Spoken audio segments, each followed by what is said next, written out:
मैं एक छोटी सी स्टोरी शेयर करता हूं जिससे मुझे बहुत ज्यादा मोटिवेशन मिला था और उसके बाद मेरा लाइफ टर्न अराउंड हुआ था। अब एक दिन क्या हुआ कि मैं खाना खाता था किसी होटल में। आप लोग बहुत ध्यान से सुनिएगा। किसी होटल में मैं खाना खाता था। वहां पे मैं खाना खा रहा था, रात में बैठा हुआ था और कोई नहीं था, मतलब बहुत ज्यादा सर्दी हो गई थी तब तक। एक फैमिली थी, मतलब मैंने ऑर्डर दे दिया था। मुझे मुझे दाल मखनी बड़ी अच्छी लगती है, मैंने ऑर्डर दे दिया और मैं वेट कर रहा। कुछ और देखने को था नहीं, आसपास सब खाली पड़ा हुआ था। तो मैं सामने एक टेबल था उसमें देख रहा था। एक्चुअली वहां टेबल पे 3 लोग बैठे हुए थे और ये मुझे बहुत इंस्पिरेशन देती है। बूढ़ी माँ थी जो खाना खा रहे थे और उनका एक हस्बैंड थे, उनके हस्बैंड थे और उनका बेटा था। ध्यान से सुनिएगा। बूढ़ी माँ ऑलमोस्ट 60 साल की होगी, उनके हस्बैंड 65 ईयर अराउंड होंगे और उनका बेटा था जो आई थिंक 35-40 अराउंड होगा, 41 साल का होगा। तो खाना ऑलमोस्ट खत्म कर चुके थे, मैं अपने खाने की वेट कर रहा था। अचानक से वेटर आया उसको बिल देने के लिए। उसके बाद जो हुआ, मैंने जो देखा ना, आई वॉज शॉक्ड। और उसके बाद मुझे समझ में आया कि मैं गलत डायरेक्शन में जा रहा हूँ। ठीक है, इसीलिए ये टाइटल भी आज मैंने इसलिए रखा। तो ध्यान से सुना क्या हुआ।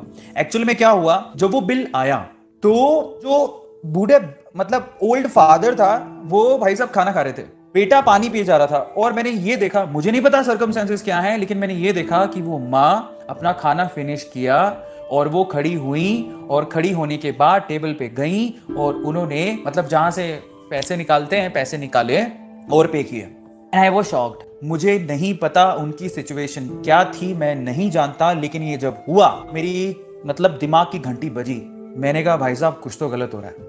और अगर इसकी सिचुएशन पे मैं होता और मैं अगर ऐसा ही ट्रीट कर रहा होता, इसका मतलब मैंने जिंदगी में कुछ नहीं किया। मतलब आप समझिए कि आप सब लोगों को बोल रहा हूं, ध्यान से सुनिएगा, कि अगर आप अपनी लाइफ में 40 35 40 साल के होने के बाद भी अगर अपने माँ बाप को आप खाना नहीं खिला सकते हो एक सिंपल से होटल में, इसका मतलब आप लाइफ में कुछ नहीं किए। तो मेरा क्वेश्चन है बहुत सिंपल, मैं काफी लोगों से पूछता हूं, आप लोग मुझे जवाब दीजिएगा। आप मुझे बताइए कि वो जो बिल आया वो किसको पे करना चाहिए। I am requesting all of you कि प्लीज आप लाइक जरूर करें, बिकॉज आपके लाइक हमें सीधे आपके दिल से और आपको सीधे हमारे दिल से जोड़ते हैं।